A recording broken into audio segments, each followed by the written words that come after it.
The war continues, more cruel than ever, and no sign it will end soon. Neither side is backing down, and the Ukrainians, fighting with all they have, need all the help they can get.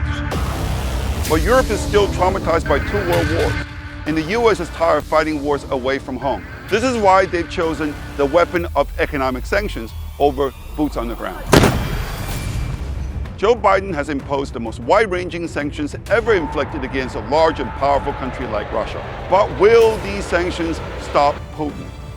I'm David Wu, a former Wall Street macro strategist with a 20-year track record of making actionable predictions about big global trends. Welcome to the Money Game, where I take on groupthink, propaganda, and conspiracy theories in my critical analysis of markets, politics, and economics. In the first part of today's video, I will focus on the 3 questions that are weighing on Wall Street regarding the sanctions against Russia.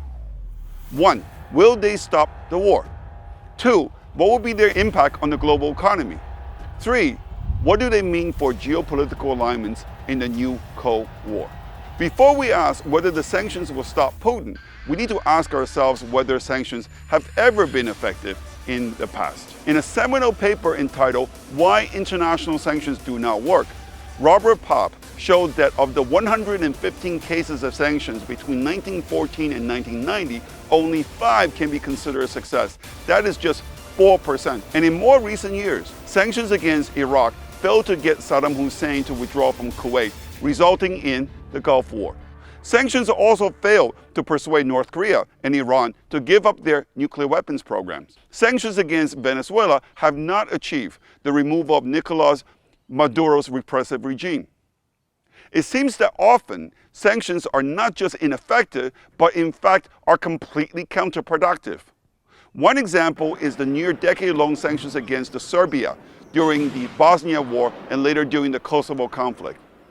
If the aim of the sanctions was to encourage the Serbian people to topple Slobodan Milosevic, they ended up having the opposite effect of turning the Serbs against the West and consolidating Milosevic's popular support. As we will see, sanctions can also boomerang. So let's now consider the sanctions against Russia. If they're designed to inflict pain, they're very effective. Both the ruble and the Russian stock market have collapsed, and the Russian central bank had just been forced to raise interest rates to 20%. The Russian economy is expected to take a huge hit with contraction in output and loss of jobs. However, if the sanctions are designed to change Putin's mind about Ukraine, there is no evidence that they're working at all.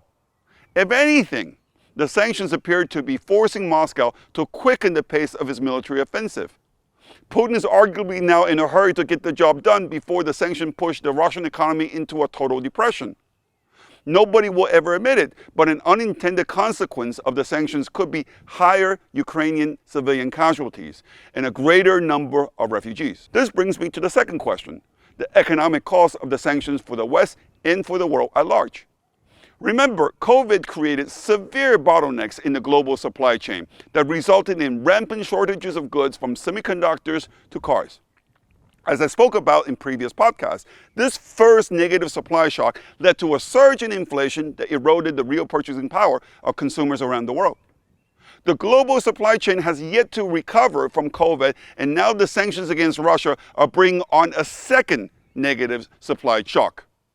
With Russia as the largest oil exporter in the world, concerns about disruption to its supply alone have pushed oil price to levels that the world has not seen since 2008. Meanwhile, the price of natural gas in Europe, that heavily depends on Russia, hit a new record high last week. The price of electricity in Europe, which went up by 400% in 2021, is set to go up even more in the coming weeks. Russia accounts for 40% of the world's supply of palladium, a key ingredient in the manufacturing of catalytic converters, an exhaust emission control device found in every car. Russia and Ukraine account for half of the world's production of neon gas that is essential for the manufacturing of semiconductors. Many industries around the world, especially the auto industry, are bracing for a deepening of the shortages of key components. Although there are no direct sanctions on Russia's commodity exports yet, flight bans and cutting off Russia from the international payment system are already tightening supply and driving up price of commodities from aluminium to steel. What this means is that the moderation of inflation in 2022 that was widely expected before the war may be delayed. Indeed, the bond market now expects U.S. inflation a year from now to be at 5%. That is more than 1.5 percentage points higher than what the market thought at the start of the year. This is a huge problem for central banks. They're already concerned that the longer inflation stays high, the more difficult it will be to basically tame it. It is safe to assume that this second negative supply shock will intensify pressure on central banks to raise interest rates more quickly. Any economist will tell you that the combination of a negative supply shock and higher interest rates raises the odds of global recession considerably.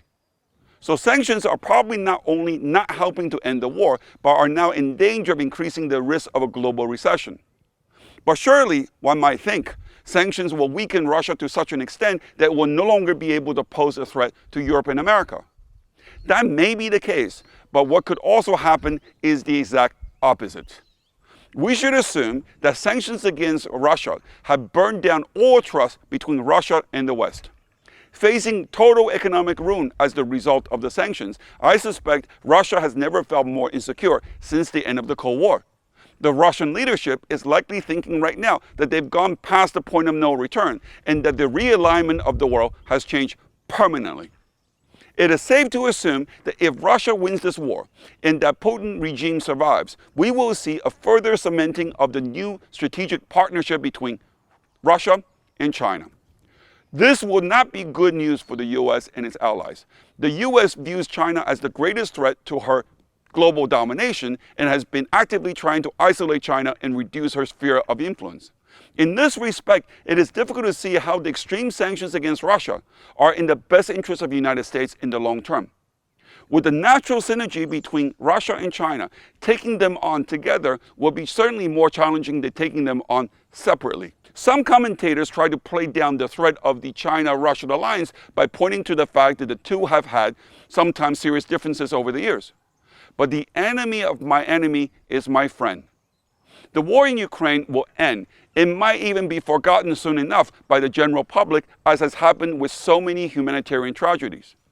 But we need to be prepared that the consequences of the war will stay with us for a very, very long time. Future historians will not be kind to Putin, but I suspect they might also find that the sanctions imposed by the West to be short-sighted and detrimental to their own interest. Now let's turn to my investment strategy. If there's one thing I learned last week, it is that the Russian bear has been unleashed in the global financial markets. Some examples. The breakdown of the euro-dollar exchange rate below its major support at 110. The ease with which gold took out its important resistance level of 1900. The massive underperformance of S&P financials last week, arguably the most crowded trade in the market. All these signs of capitulation suggest that the markets are finally waking up to the enormity of the crisis that the world is facing. The market will keep falling until it can see a light at the end of the tunnel. Macron, the only Western leader who's still talking to Putin, said the worst is yet to come following his call with Putin on Thursday. In other words, no light at all. The market understands that for this war to end, one side has to win. The problem for Wall Street is that the information war waged by both sides makes it extremely difficult to know who has even the upper hand right now. If you remember, I warned you 2 weeks ago about smoke and mirror. I don't trust most of what I'm reading in the media right now. I can see that both sides are using propaganda to gain tactical advantages in this conflict.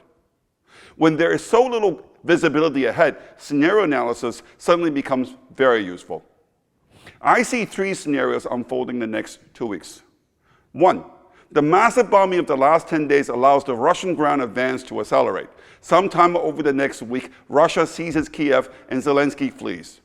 This will be a sad day for Ukraine, but the world stock market will stage a massive rally, especially the battered Russian equities. Both the euro and bond yields will rise. Second scenario, strong Ukrainian defense stops Russian forces from taking Kiev and Putin decides to lay siege to the capital. As images of starvation and suffering make their way into the international media, the US and European leaders are forced to tighten sanctions further. The world stock market keeps falling, led by Europe, as investors brace for a prolonged war. Scenario number 3, the US stock market that has been until now supported by safe haven flows out of Europe and emerging markets joined the global equity market sell-off. S&P 500 enters a bear market and Biden's approval rating falls further in a crucial election year. Washington begins to float the idea of a compromise, and Olaf Scholz of Germany flies to Moscow for a second direct meeting with Putin. In this scenario, the stock market goes down and then recovers. It may sound like a cop-out, but my gut tells me that these 3 scenarios have similar probabilities. The fact that the probability of scenario 1 is not 0 is why I have not given up hope on my long Russian equity position via ERUS.